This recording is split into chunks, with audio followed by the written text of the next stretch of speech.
house is in. The books are in. Yep. They in.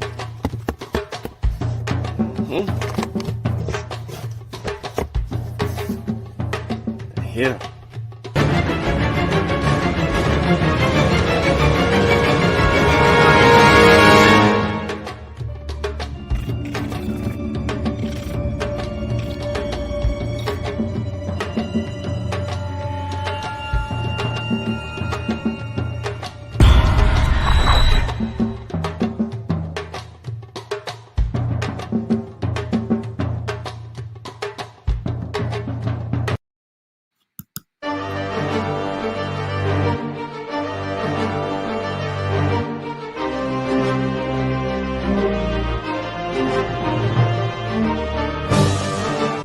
Log in to KofiPaisaTV.com and get Spears of the Mossy Volume 1 by Kofi Paisa Research Team, from Spears the Pen Volume 2 by Kofi Paisa Research Team, Spiritual Combat Volume 3 by Kofi Paisa Research Team, One Night Before Bed by Any Harek Shun Kalfani, Kalawa's Trip to the Motherland by Kofi Paisa, From Cocaine to Consciousness by Any Harek Shun Kalfani, As I Learn, We All Learn by Kofi Paisa. Also, if you want fresh merch, go to our online store, Family Connect Apparel, and get all the brands. Also, get our 54 deck of quiz and educational cards available now on KofiPaisaTV.com. ETM Hotel, Rennie, Sean, welcome in peace. My name is Sean. I'd like to thank everybody for tuning into Kofi Paisa Research Team. We are live. Please like the show, share the show, tell a friend, tell a friend. We got Brother Sutek in the building. We are live on Kofi's page. We are live on our like page and YouTube. Please like the show, share the show. For anyone that'll catch the actual replay, hopefully this information you find useful and it'll help you advance. Before we get started, I do want to read the copyright disclaimer under Section 107 of the Copyright Act in 1976. Allowance is made for fair use for purposes such as criticism, comment, news reporting, teaching, scholarship, education, and research. Fair use is a use permitted by copyright statute that might otherwise be infringing. I want to go ahead and get that knocked out and out of the way. It's also in the description, because we are going to review several different things regarding race as a social construct. So again, peace to everybody in the chat right now. Sister Nunu, I see you from West Africa in the building. Keenan, I see you. Arande, peace, Sister Trimus, peace to you. If you're, on Kofi's page, or if you're on the like page, I can't see you commenting at this present moment. So if you are in and like that show, share that show, and let's see if we can get the numbers up, because we're about to have a very interesting conversation. Before we get into our build, I do want to say the link to the descriptions for the books and the quiz and educational cards are in the description of this particular video, along with a gang of actual sources. What up, Trick Deal? Peace to you, bro. I'm gonna hand it over to Sutek real quick and see if he got something that he wanna, get into before we get started. Nah. Peace to the chat, man. Make sure you like and share the show as you come in, man. Help us get in these YouTube algorithms and get a little more support, a little more notoriety on as far as the algorithms go. Like we ain't here for everybody. You know what I'm saying? This thing that we do is not for everyone. But we appreciate our loyal supporters and our loyal followers. But just make sure you like and share the show for us, please. Yes, sir. So I hope everybody is having an amazing evening. I'm trying to see if I can run amok on trying to post this while they giving me the share option before they ban me. But I hope everybody having a good evening. I know you could be anywhere, but you're here with us this evening, and I promise you I am not going to let you down. We are about to stand on the shoulders of our ancestor, and we're going to back him up with some updated information, some updated scholarship. And we are going to rise to the occasion in this conversation regarding race as a social construct and an attempt. What I say on there, y'all see what it say in the video? An attempt to overthrow Blackology. I hope y'all understand where I'm going with that, because you know I hate the word. I really ain't a fan of the word at all. But this is one of the areas of concern, and every time I try to fight for the agency of Black people, they take it too far. And then, you know what I'm saying? Like, I'm all right, okay, enough. I've had enough. We doing way too much. We're being very unscientific in this discussion. And we are allowing other ethnicities to advance while we stay stuck. That was not none of our elders' goals. So I need everybody to kind of get their mirrors out and look at themselves. Because that's what we're going to do today. We're going to look at ourselves. But we need to gain some I'm gonna show a little method in here. You know what I mean? But we need to gain some type of understanding of what's going on, and we need to apply it into our discussions. We need to understand where we at in these discussions, and how do we get involved? Well, we want to address how we get involved, but the reason that we're having this conversation tonight is because we need to desensitize ignorance, and we need to continue to promote the forwardness of our evolution as a people, right? You remember that I'm Black and I'm proud era, right? It was feel good, right? So let's be Black and proud in our learning and our ability to discern and do things the correct way, because we can't stay stuck in the early 1900s regarding race. We have to move forward, but still hold our agency in line when we need to. But we don't have to overdo it. We don't have to blacken it out. We don't have to be hyper diffusing this. We don't have to think that we did everything first. First ain't always best. We ain't got to do all of that. We stick to the evidence. We advance our people. We utilize our tools, and we move forward. That we create agency. All right, so now that we got that out of the way, I hope everybody's sharing the show for me, because you know I really can't do too much. I just tried.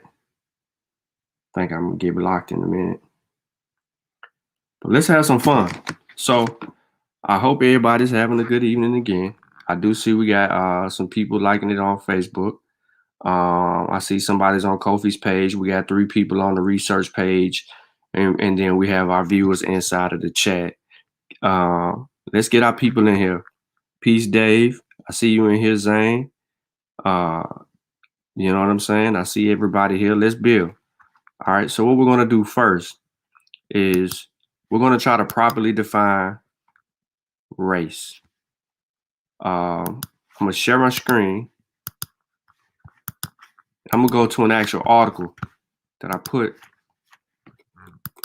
in the chat. So it's race as a social construct. But before we do that, I want to properly define race.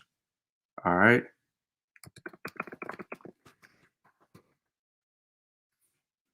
And we're going to do ethnicity. And let's go to live science. It's a much recent article, and let's try to see if it defines it in this article. I really don't want to do it this way, you know what, because it's an article.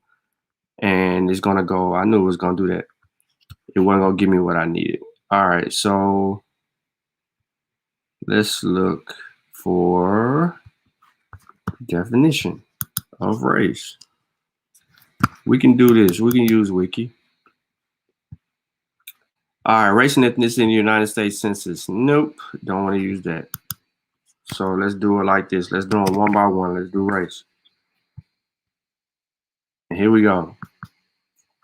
That's what we're going to use. So race, the idea that human species is divided into distinct groups of the basis of inherited physical and behavioral differences.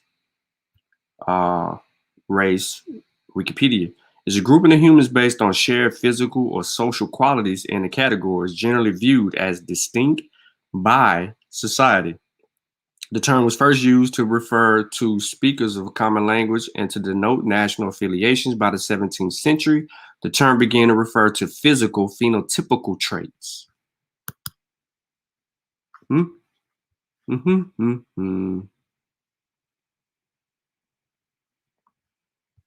All right, so that gives us a couple. Let's see if we can go for one more definition.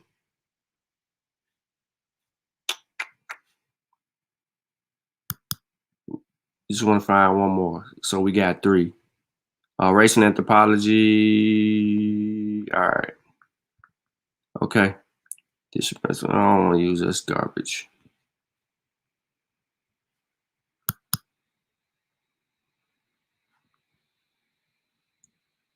All right, this is a nice little overview right here. Oxford bibliography. It's a lot. I mean, we just want to define it, but let's give it a little bit of context. It says the study of race is defined anthropology since its formulations as an academic discipline in the 19th century. The early history of academic anthropology and the wider human sciences is pervaded by efforts to draw a causal link between race and behavior, psychology, culture, or social organization. Skip the middle part of that and again go to, in turn, debates continue over the salience of race as an object of anthropological inquiry and analysis. So we'll stop right there. I didn't want to get into all of that. All right, so we got some definitions, some working terms. So let's deal with this actual article right here on race as a social construct. The introduction to this, because I'm not going to read the abstract, is and this will be good for y'all too. Research on the individual or group differences in intelligence, particularly on sex and race differences, frequently generates controversy and harsh critique of researchers who document them. Rushton and Jensen in 2005 comprehensive review of 30 years of research on race differences and cognitive ability is no exception. It was accused, among many other things, of being pseudoscience. I'm gonna run that back. Rushton and Jensen's 2005 comprehensive review on 30 years of research on race differences and cognitive ability is no exception. It was accused, among many other things, of being pseudoscience because race is an arbitrary social construct. There are countless historical and also more recent examples of race critique. Fortunately, these authors have already provided insightful responses to controversies, so this introduction can be limited to adding only a few more significant examples. United Nations Declaration thus banned biological race research and otherwise fully understandable reaction to unacceptable Nazi misuse around the Second World War. Ashley Montagu published a popular book arguing that the folk of ordinary concept of race is just a social notion with no biological or genetic basis. Montagu was a student of determined race critics Franz Boas at Columbia University and was also influenced by Ruth Benedict. Both commented on early versions of Montagu's book, and Montagu co-authored the first version of the UNESCO publication. Another line of race research critique is based on the fear that demonstration of individual and group differences in IQ will challenge ideals of equality and solidarity. This concern is regularly articulated by progressive left-oriented academics who feel urged to condemn non-social group differences research. All right. Now, a further obstruction to differential behavior research in the widespread or misrepresentation of facts or individual and group differences in intelligence, both in science, in the popular literature, and the media. So widespread and detrimental is the source of distortion that it recently got its own name, the Gould effect. Now, the effect is based on Stephen Jay Gould's still widely held assumption that research on intelligence difference is deeply corrupted by its inherited racist, sexist, and elitist motivation. No intellectual person, perhaps aside by Richard Lewington, has been more successful than Gould in demonizing differential philosophical and behavior genetic studies of intelligence through dishonest misrepresentation of data and theory. Let me zoom in a little bit. My bad. That should be better on y'all. Sorry. All right, I'm right here. The late Robert Perry was the first to use the term controversialism to summarize adverse strategies used against IQ, sex, and race difference researchers. I'm checking. All right, so you should be able to see it.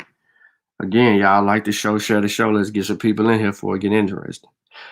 Controversialization takes place when opponents for political, ethical, or other reasons make a view questionable to themselves more controversial than it really is, and when these opponents include appeals to some purported social harm, such a view will imply fact.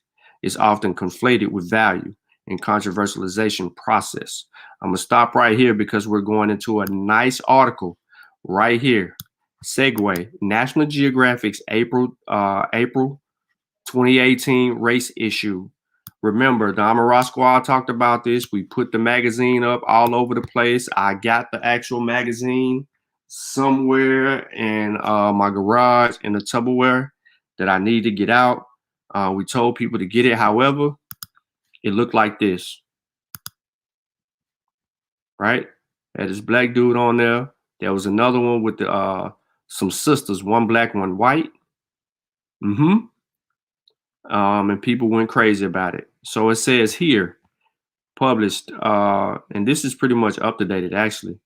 But anyway, I'm gonna go here and I'm gonna go back. So race and ethnicity are two concepts related to human ancestry. Race is defined as a category of humankind that shares certain distinct physical traits. The term ethnicities is more broadly defined as large groups of people classed according to common racial, national, tribal, religious, linguistic, or cultural origin or background.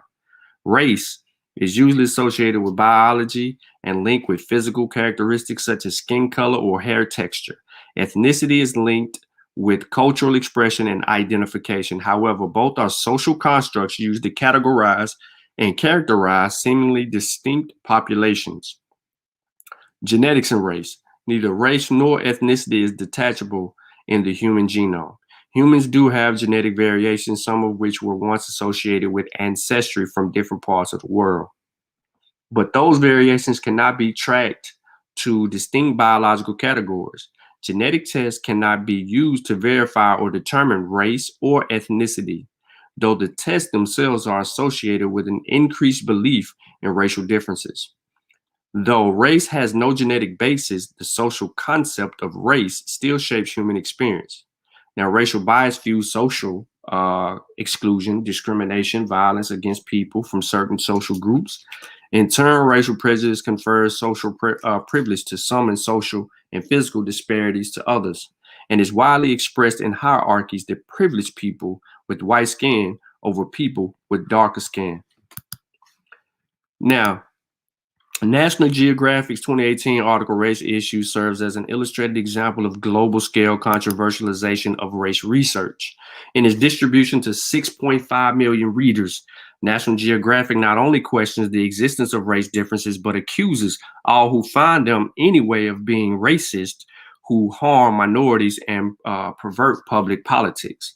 The study examines the scientific veracity of the National Geographic claims by applying Occam's razor in a step-by-step analysis of National Geographic's position in terms of verbatim pro et contra dissection of statements such as there's no scientific basis for race.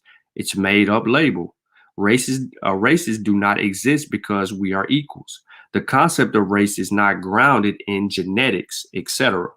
We also examined the validity of National Geographic's accusations of purported social harm through claims that race has been used by racists to define and separate people for millennia, to the effect that to a disturbing extent, race still determines people's perceptions, their opportunities, and their experiences. To the victims of racism, it's small consolation to say that the category has no scientific basis.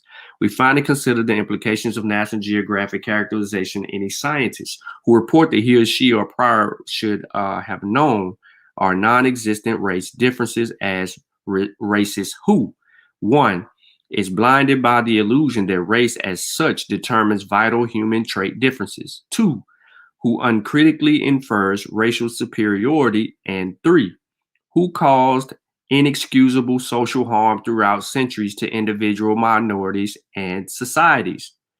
Now, the scientific merits of National Geographic's many indictments of named racist research is analyzed within the framework of 5 short pro et contra syllogisms,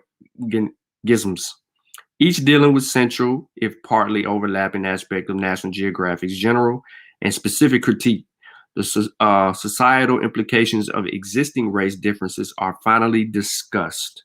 We're going to stop here. We're going to go back here. So y'all remember them, right? Trust ADT, chosen by your friends, family, and neighbors. There's a lot of things I want to protect. Come on, yo.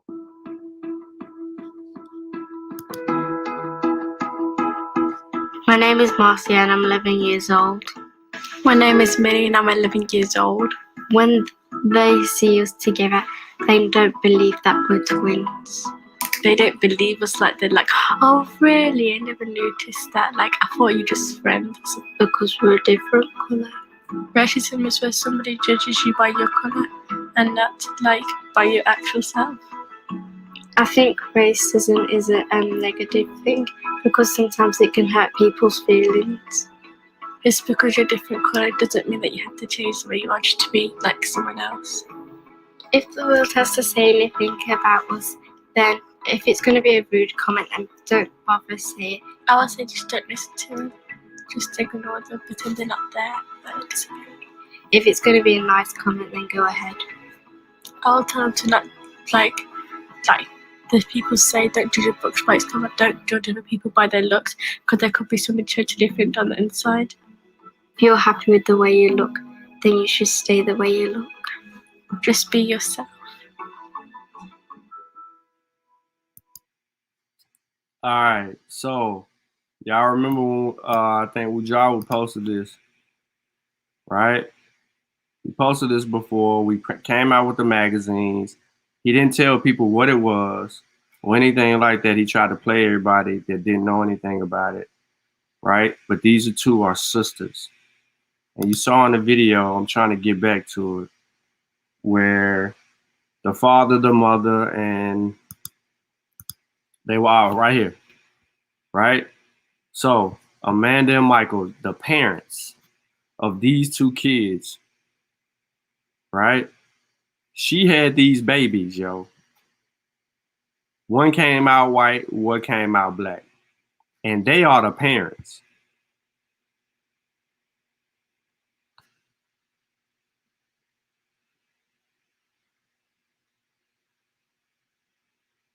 Nah, ain't no vaccine. What y'all talking about? But they are the actual parents. A different colour doesn't mean that you have to change. They're the parents.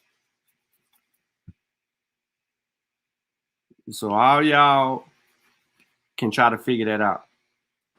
Now let me get back to where I'm at before I open it up. Now,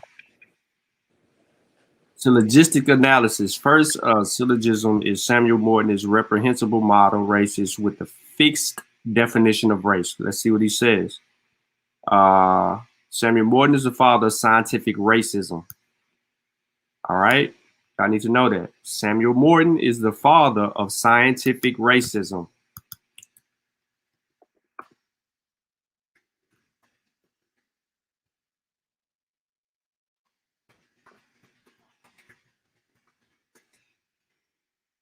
Pull him up. Here your boy go. Here you go. The father of scientific racism, right here. Was an American physician, natural scientist, and writer who argued the single creation story of the Bible, monogism, monoganism, instead supporting a theory of multiple race creations, polytheism. Now, here we go. He said he was a prolific writer of books, various blah, blah, blah, blah, blah, blah, blah, blah, blah, blah, blah. We can stop. He also deals with, that craniology. Here he goes. Allegations of bias in data collection and interpretation. This is our guy right here. Okay. So we know that the father of scientific racism has the correct understanding of race. Does he? Morton thinks that race represents separate acts of creation. Morton thinks races are ranked in divine hierarchy. Morton did not think that races were closely related. Morton thinks that races have distinct characters which are immutable or fixed across generations, where there's no transmutation, aka evolution, are homogeneous or fixed in these senses of fixation across individuals within races. So Samuel George Morton couldn't explain this. The parents of these two. This knocks his theory out of the game. Ergo, Morton is wrong about 3 through 6, these last 4, and thus represent the opposite of reality. We can then say, given 1 and 2 and 3 and 6, that races doesn't exist. So, minor premise. He wasn't choosy about his suppliers. A particular large-headed Dutchman helped inflate Morton's estimate of Caucasian capacities. Morton's craniometry showed he claimed that whites or Caucasians were the most intelligent of the races, then East Asians, South Asians, Native Americans, and at the bottom, blacks. What science actually has to tell us about race is just the opposite of what Morton contended. So many of the horrors of the past few centuries can be traced to the idea that one race is inferior to another. Conclusion: Morton was wrong, and we still live with Morton's legacy. Racial distinctions continue to shape our politics, our neighborhoods, and our sense of self. All right, before I play this video, I know we got Brother Unk in the building. What's good, Brother Unk? What's up, man? Good, yo.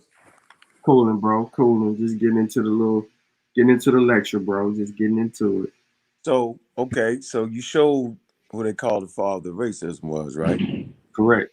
And it was some key components that, you know what I'm saying, that he came up with. So, you know, during that time, they had all different types of answers for what race was. And they thought, some people said it was 30 different races, 25 different races, 10 races, 4 races, 3 races, right? But it was one man, right, that said it was just one race. So if that man overturns all the stuff we talked about, overturns the fall of racism, right? Then how important is that man for fighting against racism? It wouldn't matter what color he was. So, you know, we just got and I don't want to dirty the show up, but it's a real reality that we got people that claim to understand scientific information, but they always run their mouth and don't. And they get mad when you mention a person's name because they white and because they did something, because they were successful at something. I'm saying we don't have to be that way. Just on God, the way we've been doing what we've been doing for the last 350,000 years, we don't got to play the game that way. Like we can give people their credit, no matter what color they is. You know what I'm saying? So, you know, if I'm talking about Darwin, it's for a reason, because he played a pivotal role, okay, in overturning racism. So, I mean, if that don't mean that on 9 o'clock when he came back from his travel around the world, right, that all of a sudden white people wasn't racist no more. Like for anybody to think that is ridiculous. You know what I'm saying? And that ain't even make that don't make no sense at all. Okay, so that's just, you know, people just want to be what they want to be. You feel me? They just want to be naysayers when it come to that. Like it don't make sense. When you say he overturned racism, meaning he laid the foundation where later on down the line you could play it in courts, right? The court system. Martin Luther King could stand up and say, you know what I'm saying? We just like everybody else, meaning we're all human. They could stand on that and say it. Now, that doesn't mean that it wasn't black doctors or black scientists, right? They did not agree with Charles Darwin, but they didn't come up with the damn theory. So, you know, you get people like Raw Born and Truth, they'll toot that damn horn on that bullshit right there, right? And say, you overstating Charles. How the hell am I overstating Charles Darwin? Man, the white boy did what he did. Like, if you go to the hospital, right, you're benefiting off of Charles Darwin's theory. You know what I'm saying? When you start looking at other variants, okay, with the virus, you're looking at Charles Darwin's theory. So, like, for me, scientists, period, man, are scientists, okay? And this is one place where you can just respect the work of that person, no matter what color it was. So, like, if I say the lead scientist on the Moderna vaccine, right, the mRNA vaccine is a black woman, I'm not understating her, nor am I overstating her. You know, look at how great is this woman who's the lead scientist. So, I mean, we give it and we take it. So, you know, for us to stand around, and I see the title of the show, Blackology is denying what other people do because of the color of their skin. That's Blackology. And by the way, the color of somebody's skin and judging somebody on the color of their skin is not only Blackology, but it's the foundation of racism, white supremacy. Remember, you got the big lips and the curly hair. Dark skin, that's racism, white supremacy. And so we've actually, we put that in our teachings. And that National Graphic magazine, I did a whole show on that. I think it was about 2-3 years ago, Sean. Yeah, 2018. I did a show on that, and what I showed was, and when I'm talking to the brothers that think they Native Americans, man, like everybody history is all mixed and matched, right? When it comes to the genes, and they got this class. It's this test they do. They go to different parts of the world, right? They get the students to come in, and they allow everybody to tell their story, where they came from, right? And then they go take a damn DNA test and come back, and everybody be wrong as hell. It's amazing. I'm gonna say it again. They let everybody say their family history and where they came from, and people be confident in where they came from, right? And then they get walk out and they take the DNA test, all right? And they give them their results, and people be looking crazy as hell. So, man, the racism is judging somebody based off the color of your skin. The racism is saying that all black people is dark skin. That's racism. The racism is we all got big lips. That's not the truth. To be African, yo, we have variety. Okay? Remember, we got the most diverse gene pool. So yeah, man, I appreciate you doing this. You always got some interesting things going on. Shout out, right, to the Mossy Clan Warriors. You know what I'm saying? Who else on here? Is that Shutek? I can't even see it. That's Shutek. What's up, Shutek? What's good, bro? What up? What up? Peace up. Yeah, man. What's good with you? Shit, man. Chilling, kicking back, seeing what Sean about to get into. Yeah. Mm-hmm. So the next thing I want to go to before I back up the ancestor is I want to go to Anthropology, Appreciating Human Diversity, page 338. It said they bring up race and ethnicity. I'm in an anthropolitical book. It says race, like ethnicity in general, is a cultural category rather than a biological reality. This is ethnic groups, including races, derived from contrast perceived and perpetuated in particular societies rather than from scientific classifications based on common genes. This is not on the screen. It's out of my book. It is not possible to define human races biologically. Only cultural constructions of race are possible. I try to say that slowly so you can understand it.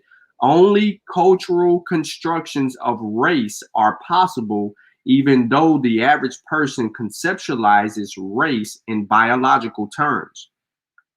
The belief that human races exist and are important is much more common among the public than it is among scientists.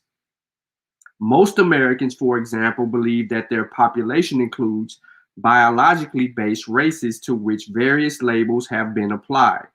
These labels include white, black, yellow, red, Caucasoid, Negroid, Mongoloid, Amerindian, Euro-American, African American, Asian American, and Native American.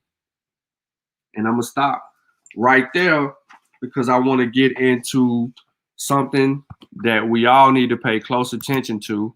And some of you may have never bear witness to this conversation before. Good evening. This week and next, we will present a black paper on white racism. Frequently, the definition and effects of racism are greatly misunderstood. Certainly, the impact on blacks can only be described by us. An operational definition of individual racism is subordination of a person or group because of race. But we will focus on the institutional practice of racism, when a group is subordinated by factors indirectly related to race. An example would be a union with all white members. You can only get in the union if a member sponsors you, and automatically whites select one another. So this pattern of selection automatically keeps blacks out. The union is white in the first place because its membership reflects the leftover patterns of slavery. Therefore, racist behavior is both intentional and unintentional.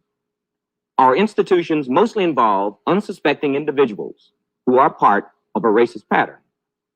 All definitions of black people's standards and values have been defined by whites in a society basically European. As simple as it may seem, we have never made any definition of our condition, beauty standards, social etiquette. Even our names have been given us by white culture. To make an authoritative statement of our concept of Christianity, history, education, values and culture, war, colonialism and imperialism, and psychological development, and how these institutions operate in a white racist society, 6 black scholars and philosophers have been invited to present positions and analyses of these topics. With me tonight are John Henrik Clark, an associate professor of African and Afro-American history at Hunter College in New York. Mr. Clark is also author of 11 books, including Harlem, USA. Preston Wilcox, head of the Education Workshop of the Congress of African People, is president of Afram Associates, a black educational consultant firm, and is an outstanding author. Reverend Albert Clegg is pastor of the Shrine of the Black Madonna in Detroit, Michigan, and an advocate of Black Christian nationalism. He is author of a soon-to-be-published book, Black Christian Nationalism, New Directions for the Black Church. Brother Clark? I'd like to begin by establishing some kind of a frame of reference. Exactly what are we talking about? And I think in order to do this, I'm going to try to dismiss the subject, then come back to it and deal with it. There is no such thing as a race. Nature created no races. Man created races, racial classifications, and he had his own reason for doing it. Now, Who benefited from this artificial creation at first? Who benefits from it now? Now, let's look at the historical roots of this whole thing, and you're not going to understand it until you understand the implications, the far-reaching effects of the opening up of the so-called New World, Christopher Columbus and other thugs coming, suppressing the Indians, and finding a justification for this kind of thing. Let's look at Europe in the 15th and the 16th century, because racism has its roots in that second rise of Europe in the 15th and the 16th century. They had to justify what they were going to do to most of mankind. They were about to take over the whole world. Now, there's a myth about an argument about whether the world was round or flat. That's an old wives' tale. The European had gained enough knowledge and had enough guns, and he had been hungry enough within the body of Europe until he decided that he was going to go out and take the world, be it round or flat. Now, in order to understand the religious basis of racism, we have to go back to a papal bull that the Pope issued in 1455 in an argument between Portugal and Spain. He turned to them impatiently and said, "You are both authorized to reduce to servitude all infidel people." And it just so happens that most of the so-called infidels were non-European people, non-white people. Europe not only had its basis for racism, it had its basis for the slave trade, and this same basis would be good in the colonial system that followed. Racism was created to justify the slave trade, to justify the colonial system, and to justify the utter ruthlessness that had to go into the making of modern capitalism. Brother Wilcox? All right. So let's deal with that. Huh? Let's deal with Dr. Clark. So What? Did you hear what that man said, yo? Yeah. That man say nature don't make no damn racist. So John Henry Clark was reading the work, right? The science, right? Mm-hmm. It's to make that statement, he had to be aware of the understanding that there's no such thing as race. So wait a minute, bro. Like, this is what I don't get. I don't understand why we get so much flack, right? When we stand on the shoulders, okay, let me just speak for my damn self. I don't know who picking what or how everybody want to pick. Man, it's the reason why I stand on the shoulders of John Henry Clark. I call him one of the four horsemen. Dr. Ben, John Jackson, Hubert Harris. These niggas was non-believers, yo. Like, let's not act like they was. Non-believers. You know what I'm saying? And they studied evolution. It's clear. So all the rest of them weirdos, Phil Valentine and all them niggas, they weirdos to me. Shemaiahs, all of them, they weirdos. All right? Like, it's simple as that. And they widows because they stay on their point in the face of scientific explanation of phenomenon. They will stay right there no matter what. They'll have spaceships and aliens. You know what I'm saying? All of that. The spooky. They'll do all of that, right? But when the best teachers we had, and they don't even talk about them teachers no more. So I'm gonna make it, instead of me naming some of them raggedy ass groups, right? I'm gonna start naming them great teachers. That's what I'm gonna start doing. Some niggas, I'm kicking them off the bus. They gotta go, right? For infractions against scientific literacy. It's a bunch of nonsense. That some people can mess up a whole movement based off of them not wanting to rock with science. It's crazy to me. Yeah, I'm saying they say one bad apple, yo, spoil the whole goddamn barrel. Or apples all day long, dog. So look, man, you heard what that man said, man. Nature does not create race.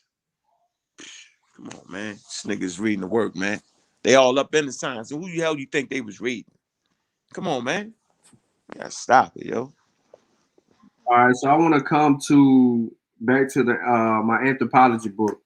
Appreciating human diversity. And $4. That joint $4, yo. Amazon, $4. yeah, so on page 341 it says, ultimately, race as an ideology about human differences was subsequently spread to others or other areas of the world. It became a strategy. I'm just backing up Dr. John Henry Clark. It became a strategy for dividing, ranking, and controlling colonized people used by colonial powers everywhere. But it was not limited to the colonial situation. In the latter part of the 19th century, it was employed by Europeans to rank one another to justify social, economic, and political inequities among their people. During World War II, the Nazis under Adolf Hitler enjoined the expanded ideology of race and racial differences and took them to a logical end, the extermination of 11 million people of inferior races, Jews, gypsies, Africans, homosexuals, and so forth, and other unspeakable brutalities of the Holocaust. Race thus evolved as a worldview, a body of prejudgments that distorts our ideas about human differences and group behavior. Racial beliefs constitute myths about the diversity in human species and about the abilities and behavior of people homogenized into racial categories. The myths fuse behavior and physical features together in the public mind, impeding our comprehension of both biological variations and cultural behavior, implying that both are genetically determined. Racial myths bear no relationship to the reality of human capabilities of behavior. So let me go back here and let me put this on the screen. Real quick, Sean. You Go said ahead. it was the so all right. So that's the foundation. So the foundation, right? We know for a fact that they taught this in Harvard and Yale. Read the book Ebony and Ivory. They taught that in Harvard and Yale. And see, I think the mindset what y'all gotta understand is intelligent white people, investors, people. I'm talking about white people in general. They want to have a sense of culture. They're cultured in their approach, so they say, right? And they want to invest money into the slave trade, but they don't want to invest money into barbarism, right? They don't want to see it as barbaric. They need a scientific or a pseudo-scientific explanation for the reason why you can enslave these people. What's the reason? Because one, they're not human. Two, they're different races, and this is the lower race, and they're most closer to the animals. And so it gives the sophisticated, rich white people an avenue, a sophisticated approach to actually investing in the goddamn slave trade. And when it's backed by science, it's backed by culture. It's backed by intelligence, y'all. So, and they get this from the Greeks and the Romans and the Egyptians of being intelligent and science endeavors. And this gives them the reason. It allows them to turn their head the other way. It allows them to see us as non-human. It allows them for their Christianity. That's why the Pope can say enslave anybody if they're not Christians. It's specifically these people. They're barbarians. They're not under the fold of Christ. And not only that, they're not humans. And so it gives people a religious reprieve, and it gives them their elegant, scientific reprieve. So we can surely, honey, we can invest in this. And I'm telling you, that the science was the key component in making them feel good about their investments. Go ahead, Sean. Okay. Now let's go here. So uh let's go to contras to points 1 through 6. And we want to deal with just a couple of the just point 1 and 2 and not like all 6 because I want to get back to something. It says it is not obvious why National Geographic chose Morton as the father of scientific racism. Moore was predominantly working within conventional pre-evolutionary Ryan-Lenin systematics. For details, you got to see What, yo? You said what? Pre-evolutionary. Go ahead, bro. Where species with Uniform, formal designs were made by the creator.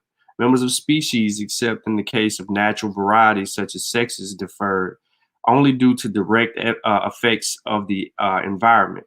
This view dominated for the 17th century and the early part of the 18th century, with few dissenters. So why did National Geographic champion Morton as the father of scientific racism? In fact, Aristotle, Linnaeus, Buffon, Locke, Kant, Goubinier, or Gibonu, Malthus, and many others could have been equal or better choices. Add to this that Morton's work did not matter much outside the U.S. His most productive period is essentially limited in 1839 to 1851, which is about 100 years after Buffon, which was 1749, 1789, and many more use the term race in a natural history perspective. Now, it appears that National Geographic wanted to construe a straw concept of scientific racism by choosing Morton as the father of racism, a convenient picking because he was already falsely accused of fabricating an opportune racial hierarchical brain size rank order. Now, Morton certainly did not hold the one correct definition of race. In fact, he did not explicitly define the term race in his major works. Rather, he defined species, and he used the term race to mean lineage. Species, being lineages, were races, but not all races were species. In fact, Morton did not consider humans races to be separate species in his earlier works, as discussed below. In this, he joined a long-standing debate where some authors saw race in a technical sense as designating constant varieties of a species, and most polygenists use race in a more general sense to mean lineage, which could describe both species and constant varieties. Commentating in particular on the role of Morton's American school and debate, natural historian D. Kottak writes, in Europe, all botanists, all zoologists, from Linnaeus to the Condole, from Buffon to Cuvier, and Geoffroy Saint Hilaire have employed them to designate very different things. If some have this designated race by the expression of hereditary variety, this difference in words does not in any way affect ideas. The distinction which exists, all facts considered, is always translated into language. Yet it is the distinction that the American school seems to forget entirely here. For there are no more races or varieties in nature. There are only species. So why does National Geographic take Morton's use of the term race when describing species lineages to be the only true meaning of race, lineage? One conclusion comes to mind. National Geographic promoted a straw concept while remaining ignorant of Morton's own changing position. But what is National Geographic's view now on species? Does National Geographic also think of species as a social construct? We do not know. Well, they updated the article, so we do know, because it says here when they went into the direction that these twins show that race is a social construct. So now y'all seeing me tying it all in together.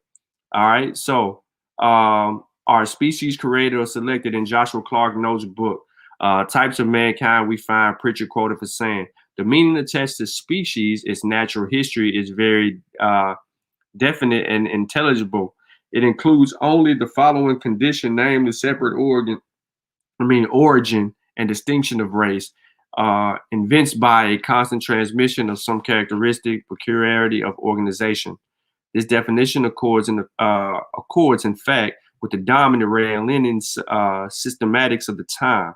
It is now clear that the points 3, 4, and 6 pertain to Morton and his colleagues' concept of species, which is the conventional pre-evolutionary one, while species could be races, i.e. lineages. Not all races were specifically distinct, that is species. So let's go back here. And let me see if I can get back to my point. Get back right here. Briefly with image, because I'd like to continue from Reverend Craig's point and deal briefly with image, because image is the paramount factor in keeping racism alive.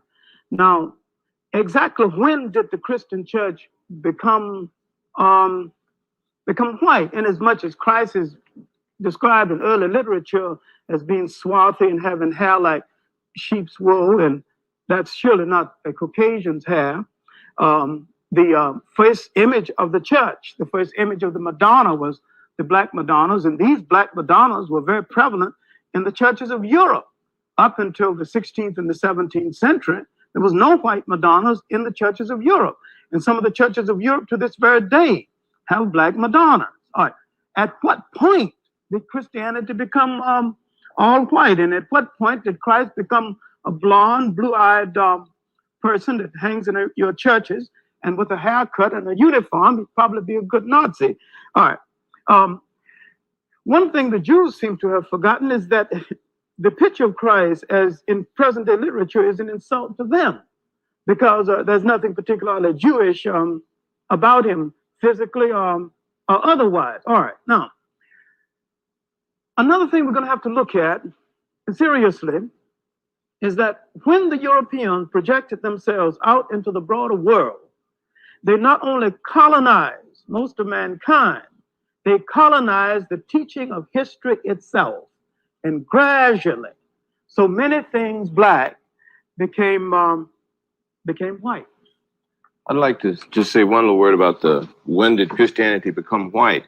The process by which Christianity became gradually to be interpreted as being white began at a very early point with Apostle Paul, who wrote the epistles of the New Testament, and who was, even at that time, with Black Israel and Black Jews, an Uncle Tom Jew. He was an Uncle Tom Black Jew, and he wanted to identify with white Gentile world. He prided himself on being a Pharisee, but more on being having Roman citizenship. So as soon as he had sunstroke on the Damascus Road and said he's been converted, he started out to take the Christianity, the teachings of Jesus, to the Gentile world.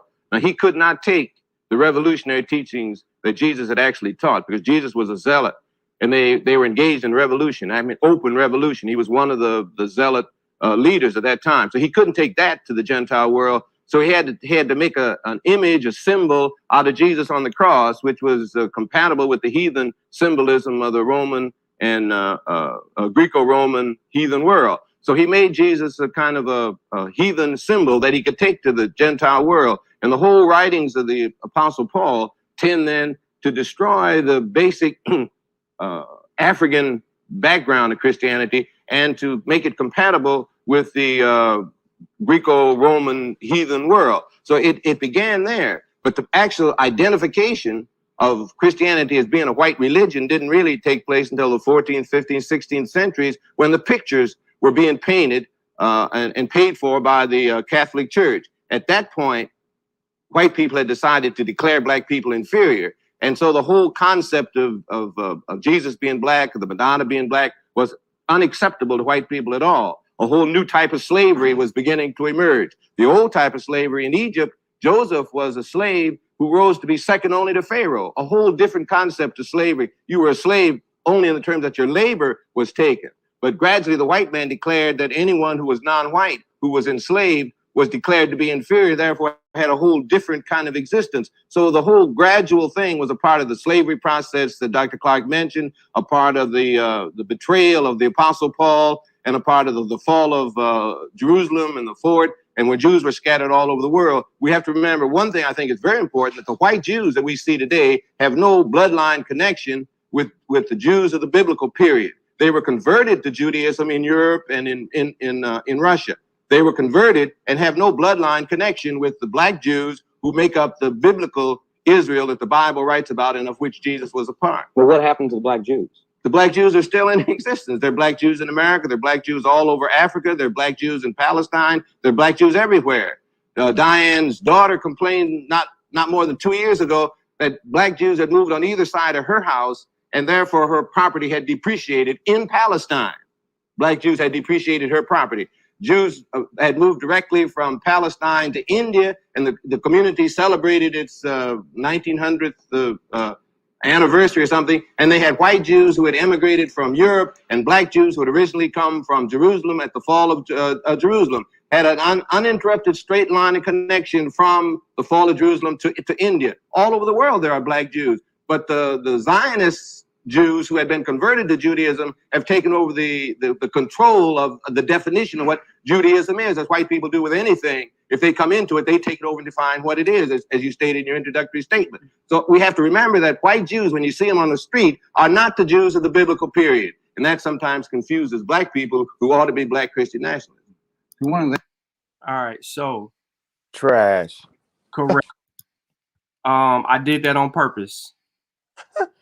Hold on, wait. No, I did that on purpose because the name of the show is Race as a Social Construct, an attempt to overthrow Blackology. And what did this preacher do? He blacked it up. He Blackology. He blacked it up. Clark did too, though. Yeah, he did. He kind of slid. He slid back on everything he said. But that's why I'm just saying. That's why I'm glad you played that, because I don't see there's nothing wrong with that. But that don't mean we keep saying that shit, though. You feel me? We just move forward. No, that's not what it. We're gonna stay consistent with it. Yeah. But I think if you listen to Clark real hard, he was his point was that they wasn't white people, and that's a fact, right? The Reverend thing was that they have no genetic, and that's not even the truth. Right. The Rev just went way too far. I know Clark was over there looking at him like, yo, you went far. He looked away. Yeah, he went far. Yo went super far with that. Yeah, he went too far. He did too much. Clark ain't really, if you tone in on what Clark was saying, he was right though, because the people, they wasn't white people. Yep, they don't get the white mixed into, they go up in Europe and mix. Then they get, them mix them genes like that.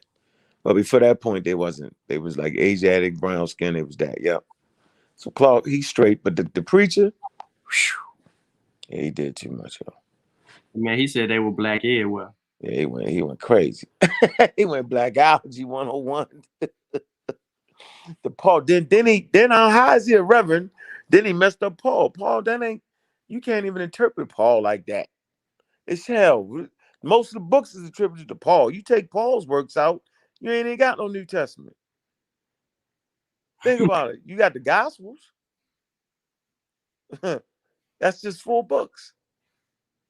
Yeah, you take them out, yo. You call him Uncle Tom. I call him Uncle Tom. Yeah, he called him, which I didn't understand that at all. Yeah, he a wild Rev. Rev, wow. He must be listening to Malachi York.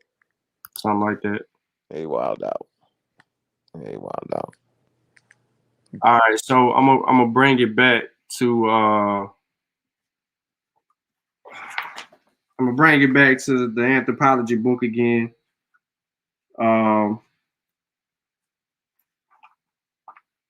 And I'm gonna give you a paragraph of the social construct of race. It says races are ethnic groups assumed by members of a particular culture to have a biological basis, but actually race is socially constructed. The races we hear about every day are cultural or social rather than biological categories. Excuse me. Many Americans mistakenly assume that whites and blacks, for example, are biologically distinct and that these terms stand for discrete races. But these labels, like racial terms used in other societies, really designate culturally perceived rather than biologically based groups.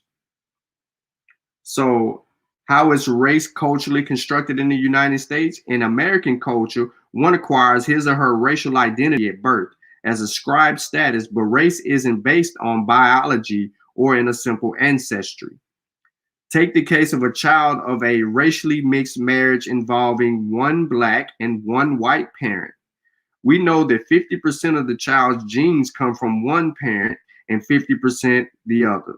Still, American culture overlooks heredity and classifies this child as black. This rule is arbitrary. On the basis of genotype, genetic compensation, it would be just as logical to classify the child as white. American rules for assigning racial status can be even more arbitrary. In some states, anyone known to have a black ancestor, no matter how remote, is classified as a member of a black race. This is a rule of descent. It assigns social identity on the basis of ancestry, but a sort that is rare outside the contemporary United States. It is called hypodescent because it automatically places the children of a union between members of different groups in minority group. Hypo means lower. Hypodescent divides American society into groups that have been unequal in their access to wealth, power, and prestige.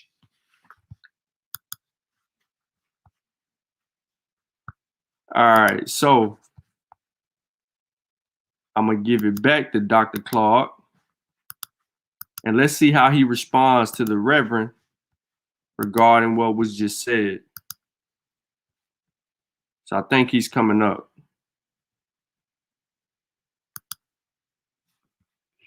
Educate people against their own interests. That is to educate black kids to hate themselves. To educate blacks to feel alienated from their own. Look, let's deal with our own historical naivete. Until we deal with it, we're not going any place. Black people have no right to expect anything from this establishment because it wasn't set up for them. They wasn't brought to this country to be given democracy. They were brought to this country to do some work, to labor and to obey. And once the machines made a whole lot of these jobs obsolete, it tended to make a whole lot of the people obsolete. Now, we keep worrying about the American promise and the American dream, and we forget it wasn't made to us. And the white man has not betrayed anything because he didn't promise us anything in the first place. Now, the role of institutions in a society is to reflect the power that controls that society.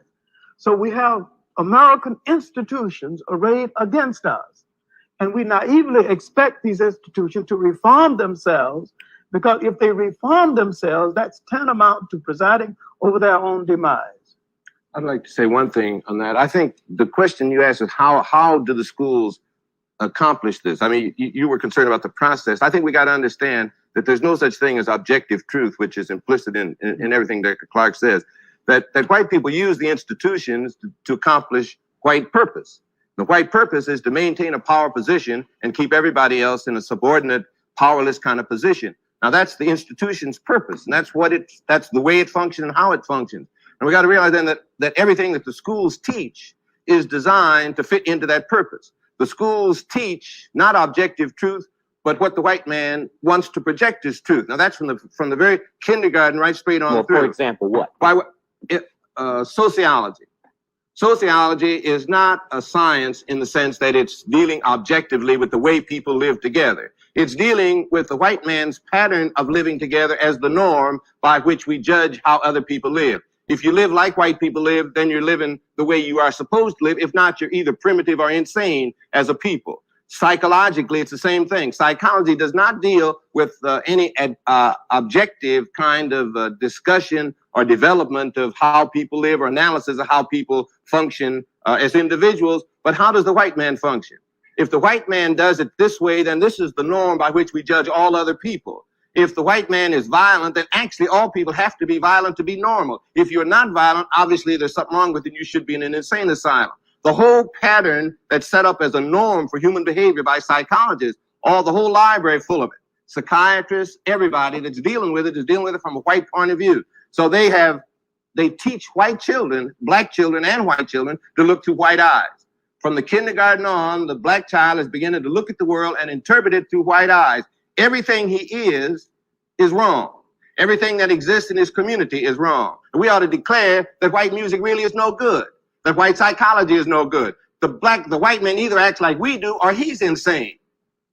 White sociology is no good. The very structure of white society indicates that white people, obviously in social structure, are either insane or they're abnormal. So we have to project then a black psychology, a black sociology, a black music, a black history that takes in the realities and that is essentially sound, as opposed to the mythology that the white man has developed out of his own ignorance, for one thing, out of his non-creativity, because the white man has never created anything. He's stolen things, but never created anything. He cannot actually deal with history because history is a recital of his total failure and his total absence of making any genuine contribution to the world. If we define a black psychology, a black sociology, where will we use these?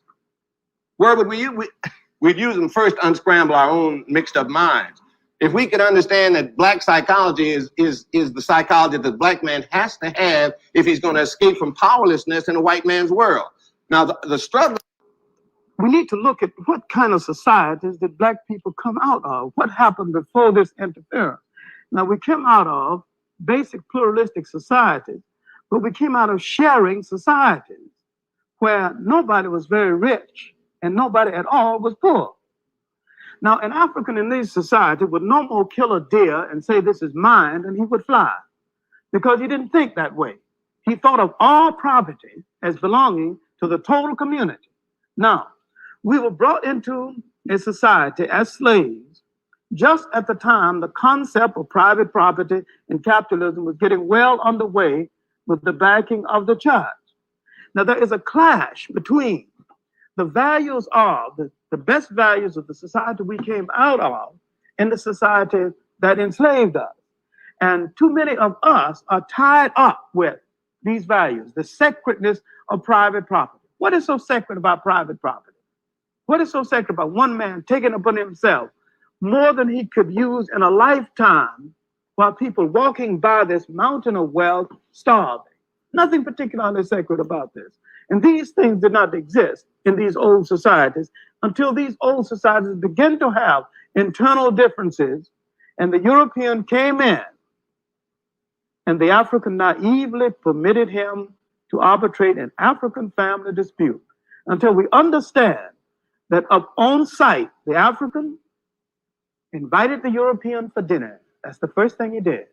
The Indian invited the European for dinner. The Polynesians invited the European for dinner. Now, if you invite people for dinner, you first place, you've got plenty dinner, and you have a society that is traditionally hospitable to strangers. The Indians invited Christopher Columbus for dinner, the first thing they did. All right, now let's look at what was happening inside of Christopher Columbus's mind, and we can go to his own diary for this. He said, I wonder why they're so friendly. They'll be easier to conquer than I thought they would be. I wonder why they're bringing such small amounts of gold. I wonder where the mines are. His intentions were not good. It wasn't good then. The intentions are not good now. And the black man is still hung up with this dinner invitation, this kindness, with the thought that if you treat a person humanely, that he would act humanely toward you. Black people have not seen white people at all. That is why they can't deal with them. I want to say one thing. I think we have. All right. So, y'all heard it from Dr. Claude. He actually was dropping the better half of the conversation. I think the Reverend was actually taking us down the land of Blackology. He used the word black too much and white too much. He didn't really deal with the premise of the question. And he didn't outline his arguments in a way that actually would be substantial today. So the reason for that was to actually show and just to bag Dr. Clark up with what the science says when his initial arguments was laid down, but also to show that the information has evolved over time, but on the very ground, on the very bottom floor, that foundation of race being a social construct has not changed. And I believe this video that was aired was from 1971, and here it is, 2021, and we still have brothers and sisters who are confused about race and what it actually is. And until you deal with that, then you're going to give Blackology an opportunity to continue to rule, and we need to snipe it, right? We don't have to blacken it up. We don't have to say everybody was this before that. We ain't got to deal with any of that. Naturally, we know that there were some mistakes that Dr. Clark made in the video as well, because the Africans was just not as peaceful as people make them out to be. Now, when they did encounter strangers, they always greeted strangers in history peacefully. You know what I mean? Like you can go all the way back to the east, the northeast corridor, and you deal with ancient Kemet. That's what Hotep was about: reverence, a gesture, of in good faith. Hotep, long journey, peace be upon you. Here's a glass of water. Things like that. Are you hungry? We have some food. Stuff like that. So we do not need no more Dr. York and Phil Valentine. No, we don't. Nah, we don't do that. But what we need to understand is that how race is being used, and then we argue it based on the real premise, and we deal with the premise only. So when we talk about history, we don't have to blacken it up. That ain't gonna get us nowhere. That's not gonna move the needle. That's not gonna make us better than the people that we're arguing against. Mm-hmm. So what we need to do is we need to critique the information and come to an honest conclusion based on the available data and the understanding of what we are being asked, and can we answer it properly and be truthful in that response. That's that on that with that. But let me say this real quick, Sean. Go ahead. The weird thing about it, we don't even got to do the Blackology thing, because the truth is stranger than fiction, yo. Like, who could really imagine that two Africans, right, gave birth to babies in Africa, and as time went on, from about 350,000 years, and started to move in different environments within Africa, would start to actually change skin color, right? Those same people would invent clothes and start to vary out of Africa, because right at this point there's no place called Africa. There's no borders. There's just different ecosystems that they're traversing in, and as they go into different ecosystems, different zones, different types of weather patterns, right? They start to transform and mutate into their environment. You know what I'm saying? Like, how weird is that? How strange is that? To actually think that Homo sapiens sapien, okay, will start to variate within Africa first, right? That's why we have so many diverse genes in Africa. It's a lot of different ecologies in Africa. You know, different types of sun exposures in Africa, different weather patterns. You can go to Mount Kilimanjaro and there's snow up there. Okay, not saying nobody lived on the damn mountain, but the point I want to make here is that that's incredible, right? Like, who would believe you? And by the time they get to North America walking, by the time they get stuck on a land bridge for about 20,000 years, and start to migrate down into, they mutate on the land bridge, right? You get a founder event and they end up in North America and they mutate there. Like, it's incredible, right? Just the truth alone of evolution is so incredible that people don't even want to accept it. That's way more weird and way more stranger than you just saying it was black people everywhere. Yeah, but they mutated and transformed.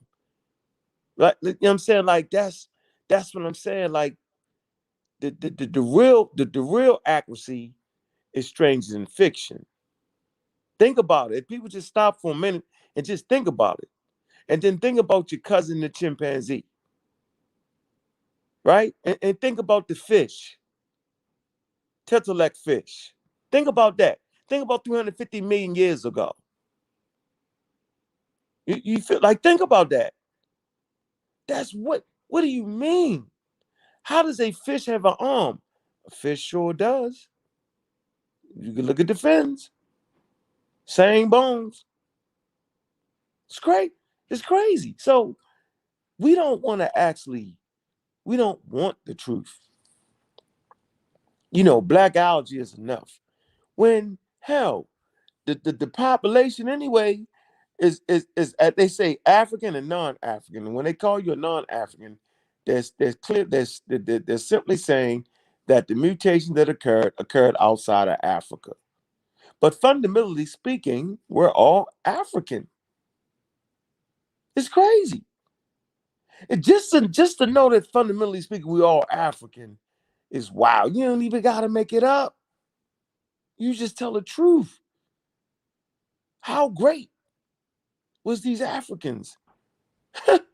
So I just want to just throw it in there because the lie is ridiculous. You're gonna get beat down on it. But the whole world has accepted that that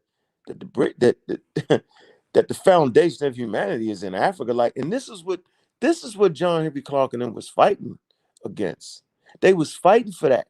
And now we turn on and that's why Shemaiahs and all them, they're a bunch of quacks, man. Because these great Diabs, they'll say Diabs, right? Whenever we say something, they call themselves stand up for Diabs, right?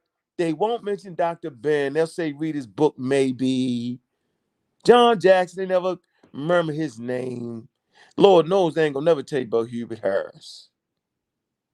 Okay? They go against the very foundation of what it means to be African and then get mad at us when we put them back on track. And then you got they little crony teachers, quote unquote teachers that's supposed to be coming up, right? Jabari, yeah, I don't like to hide names, that will play this little strange game. We call it Egyptian mania. You know what I'm saying? So listen, man, we gonna always be over there, bro. We ain't gonna never, they ain't gonna never let us hang out at the picnic, yo. We literally gotta kick the damn door down. Take some burgers, take some fish, take some potato salad, rough their ass up and leave. Because we won't get the invitation. It's simple as that. Like, for some reason, it's not fashionable to be like John Henry Clark anymore. It's not fashionable to be like Dr. Ben. Not those non-believers. Man, them dudes believe in something higher than that, man. They believed in African people. So the Blackology is ridiculous. Man, just being African-centered, just understanding where you come from is enough to push you forward if you study, truly study. Just knowing the truth. Like, they literally take away the great African empires by making them float on air. Like, how do you think an empire is created? Like, hey, man, look, bro, why don't you just be in this empire? Hey, now the problem, man, we're going to change all that. Now the problem. You think it worked like that? No, man, we forged great empires. And with great empires comes death. So, yeah, go ahead. I just want to throw that in there. Nah, man, that's all I pretty much got. You know what I mean? I know that was tight. Ain't nothing to add to that. That's pretty much the reason why. I mean, we see the destruction it causes when we try to make everything black. And you know, and people seem to get offended by it because they like, well, y'all always attacking or trying to correct everybody else in the community, like y'all the authority on the subject or whatnot. Nah, we just trying to make sure that our people are solid on the subject. Whoa, you know what? You know what? We always trying to correct people. Nope. The correction is in the teaching, meaning we're just teaching the right thing.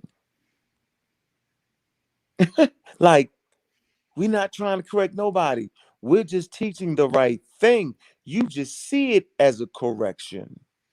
So if I'm teaching, right, watch this. If I'm teaching and it happened to be Black History Month, so you tell me we really got time to allow the Nation of Islam to continue to give out pamphlets for all, they get a reprieve during the month of February as people open up their fucking doors and see pamphlets falling out the motherfuckers. So you mean to tell me it's okay? Because it's Black History Month, allow them to give out them pamphlets for 28 straight days. Allow them to get somebody grandmother sick, grandfather sick, teenagers sick, for 28 days. And that makes sense. Nobody was trying to correct the Nation of Islam. We were simply teaching the proper information on what the virus is and what a vaccine is. Ain't nobody trying to correct them fools. We're simply teaching correct information, and correct information will correct you automatically. We're not the motherfucking correction because we're not the goddamn experts. The experts are correcting them, not us. The methodology corrects them, not us. So what the hell do they be haters, bro? Like, you want to be better, but you can't be better because you're not comfortable at what you do. Because if you was comfortable with what you do, you wouldn't mind me teaching about science, teaching about methodology. Y'all wouldn't be mad at us. I'm comfortable in my skin. So when you bring up a black doctor in the middle of a Charles Darwin conversation, I shut the fuck up and listen and say, man, I learned something. Because I'm comfortable with what I'm teaching. I'm comfortable with saying that white boy did that, and that white boy did that, and that Chinese person did that, and those black people did that, and that Russian did this, and that white guy is a racist, and that black guy is a fool. I'm comfortable with saying that.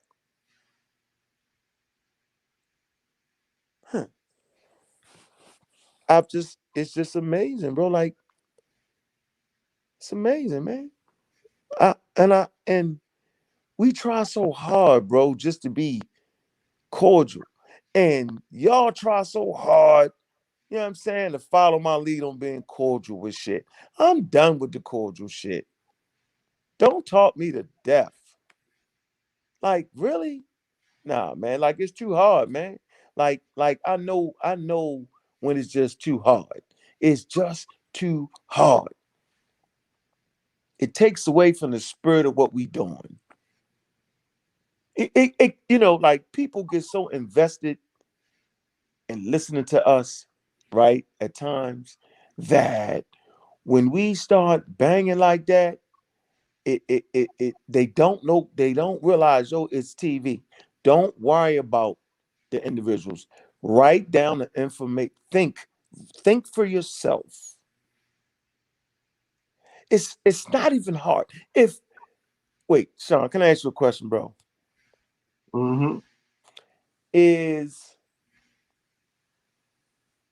What's my man, yo?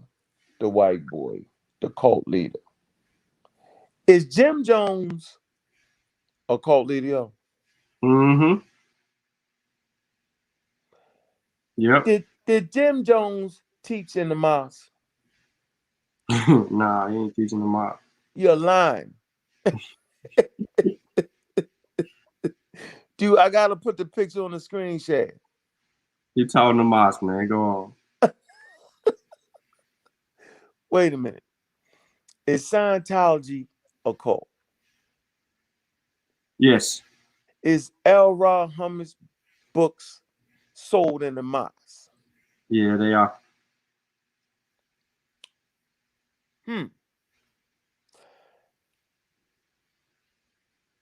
Has the Nation of Islam been anti-vax from day one? I can't say yes. Yeah. Yep, from day one. So has Martin Luther King taught in the mosque? I don't recall him being in the mosque. No, he only met Malcolm one time. He wasn't in the mosque. Did the Nation of Islam say they were separatists? Yes. Did the Nation of Islam agree with the civil rights movement? No. So am I losing my mind, or are you losing your mind when somebody tries to defend them as being a pivotal role in the civil rights movement? How much sense does that make? It don't make none. See, I didn't need to break out a book. I didn't need to break out a source on that. It's simple mathematics. During the AIDS epidemic, who got funding from the federal government, Sean? The NOI. Did they sell anti-scientific medicine to the community, unproven medicine to the community? Yeah, they sold unproven medicine to a community. Did they Placebo pills. Did they sell them at a higher? Did they make them more? The shit was cheap and they sold it higher. Did they not? They marked it up. They marked it up. Is the Nation of Islam doctrine African centered? No. Black centered? No. It's in Asia somewhere. Is not having curly hair and dark skin and big lips a curse to the Nation of Islam? It is. Is the doctrine in the Nation of Islam, does it say stab the black babies in the head with a needle? Yeah, something in there said that. Feed them to the beasts, wild beasts. Mm-hmm. And burn them up. Okay. I'm just trying to figure out, is there just one charismatic leader that makes decisions in the Nation of Islam from its inception? Always been that way.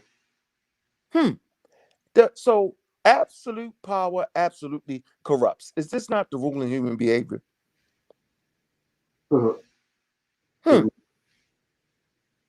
So from day one coming out the gate, based off of the crazy spaceship story of Yaqub and the nature, so they from day one they was a cult, or maybe I could be wrong, dog. Maybe this came on later on, but from day one, was that a cult? It was a cult from day one. Okay, I rest my case. It didn't stop being a cult. So when a cult has 100 members and they start a business and they need 10 employees, who's the cult going to go to first, Sean, to work the business? The cult. Was there any people options for the nation to get people from in America? Was white people going to join the Nation of Islam, bro? No. How about Jewish people? No. How about a real Muslim? No. So only black people was available to join. Am I correct? Yeah, only black people. Okay. So just because black people is joining your cult with anti-African doctrine, then does that mean that you're helping black people, or are you helping them into your goddamn cult? Nah, you helping recruit. Now, there may be some benefits because we don't want to, there may be some benefits. So you was getting high on Monday, and 30 days later, you're not getting high, and you think, well, it was the power of Elijah Muhammad that helped you. So now you're working in the cult, but and it helped you not doing drugs. But now you're in a cult, and now you will spend the next 30, 40, 50 years with rhetoric and being anti-scientific. And look, man, so I just don't understand. Maybe it's just me, bro. I ain't even gonna blame y'all. I'm saying it's just probably me. Man, I just dare to be great, yo. And I dare to be around people that are great. I like being around people that are great. I like being around people that can think. I appreciate people that will try to bite my head off if I'm wrong. Not bite my head off if you don't understand why I'm right. That's ridiculous to me. It was a good show though, Sean. I just wanted to put that in there because I just was thinking like, man, like people still trying to tell me what they did. I'm like, how can't you I just don't get it, yo. I don't get it. Malachi York. Why would I big up Malachi York ever? Everything about the New Wapian thing wasn't negative. Like, that's given. Like, I'm not saying it was a murder cult where they made everybody drink the Kool-Aid. That ain't said. Like, that's I'm just saying, yo, the gang was so nice with it that it allowed it to function amongst us, yo, seamlessly. Now we just sharp now. We just sharp now. Like, we don't even care. Like, the fact that y'all still trying to fight the same way y'all was fighting in the 60s showed you was a cult, like you never grew.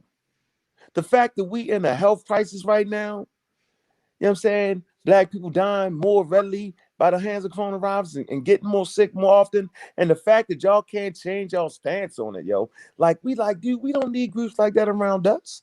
That's not a positive influence on a community. Like you've lost your status. Like, maybe that shit was dope in the 60s, right? But even that, if you put them up against their contemporaries, Sean, put them up against the Nation of Islam, put them up against Martin Luther King and the Black Church, right? And the Black Church, hold on, wait. Was the Nation of Islam involved in politics, Sean? I don't know. That's why Malcolm got put out. Like, he was speaking on politics. You're like, yo, we're not in politics. You remember that, right? Mm-hmm. They don't mess with politics, bro. So are we affected the most by politics, Sean? Yes. So if Directly. black people most affected by politics, and your brothers, Martin Luther King and them, was trying to get laws passed, and he was like, we don't want that. We want to be somewhere over there in a corner somewhere. They didn't support the politics. They didn't support them. They were separatists. You know what? All right. I'm going to sleep on it. How about that? Maybe I'll come up with a different answer tomorrow, yo.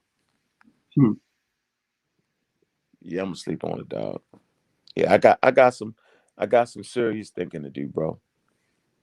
Yeah, circle gotta get smaller, yo. It's just that simple, dog. It's gotta get smaller, bro. Like we like it's just gotta be exclusive. It is what it is. Like, you just got African Americans that don't care about being scientifically literate, don't care about the truth about Africa, don't care about the great social systems that they had, don't care about their trials and their tribulations. They want to float and fly through the air and act like it ain't what it really is. They want to act like Africans skipped the human experience. It's the fact that they went through the human experience, Sean and Sutek, that makes it great. That's what makes it so great, yo. It's the fact that we endured through the human experience and was able to function and put together rules and regulations and develop great empires. Because once you develop an empire, you know what I'm saying? What once you develop a nation, that means that the tribes ain't warring like that no more. Like, you start to catch some peace and some learning starts to happen. And greatness start to show. It's the human experience, man, is what we look for. It's the truth in that human experience. And once you understand the truth of the human experience, then you can move forward and endure and understand where you at. So if certain things happen to you before in the past, they will not happen to you again, as long as you respect the human experience, bro. Crazy, yo. Appreciate the show, though, yo. I just had it on my chest, yo. And I hope I kept it within context. Yeah. Well, man, on that note, man, we're gonna rise up out of here, everybody. Don't forget to like the show, share the show, get it out to the people, as many as possible, and support Kofi Price, our research team, the Masi Amara Squad, Dagger Squad, Voices Fire, Pseudo Killers, Magi Archers, Manduan Dweller, Star stuff, Independent Dr. Maat's projects. Go to KofiPieSideTV.com. Get your products, services, get all the squad stuff. Also, Killmonger's Corner. I'm in my Outrage. I think he's on his 5th book. Illuminations of Rock. Get that whole series. Michael Holt's written work. Yeah, the Orion and the Light by Michael Holt. Yeah, we're just producing and producing and producing. Look forward to some new content from us as well. Appreciate everybody banging it out on that note.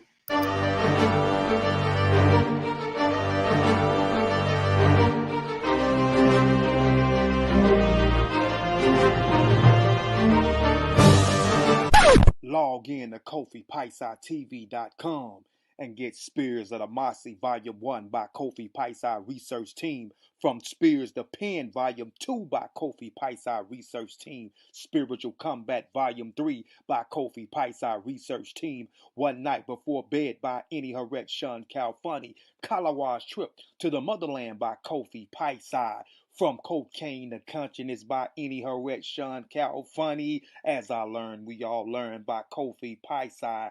Also, if you want fresh merch, go to our online store, Family Connect Apparel, and get all the brands. Also, get our 54 deck of quiz and educational cards available now on KofiPaisaTV.com.